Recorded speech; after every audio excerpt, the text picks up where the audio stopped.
வல்லாரக்கீரை வந்து இது கூட்டு மாதிரியும் வைக்கலாம். வல்லாரக்கீரை வந்து துவையில் அரைக்கப்போகிறேன்.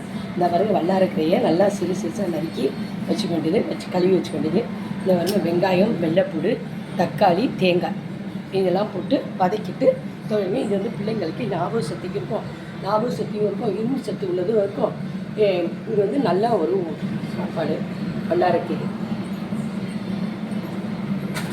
எல்லா கீரையும் கட்டிலும் இந்த கீரையும் ரொம்ப நல்லாயிருக்கும். இந்த மாதிரி உளுந்த பருப்பு கடுகும் போட்டு வதக்கிட்டு நமக்கு தேவையான அளவு உப்பு, தேவையான அளவு மிளகா போட்டு வேண்டியது. நல்லா வெங்காயத்தை போட்டு நல்லா வதக்கிக்கணும்.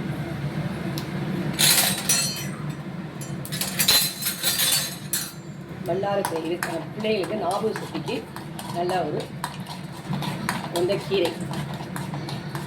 ஏன்னா இப்போ வந்து வெயில் காலத்துக்கு இந்த மாதிரி இதெல்லாம் கீரைகள்லாம் கொடுத்தா நல்லா மோசம் போகும், ஞாபக சக்தி இருக்குது, இரும்பு சத்து உள்ளது.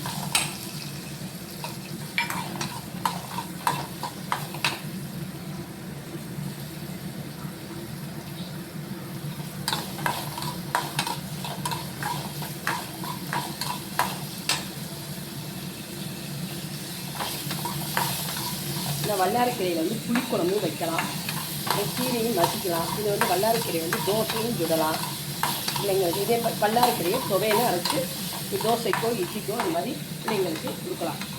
இது நல்லது.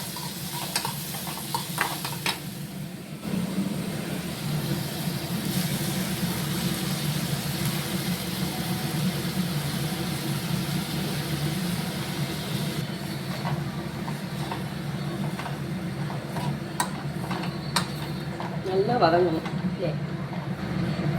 இது வந்து கசப்புத்தன்மையோ தோல்புத்தன்மையெல்லாம் கிடையாது. பிள்ளைங்க நல்லா விரும்பி சாப்பிடுங்க. நம்ம தேங்காய் போட்டு நம்ம அரைச்சோம்னா நல்லாயிருக்கும்.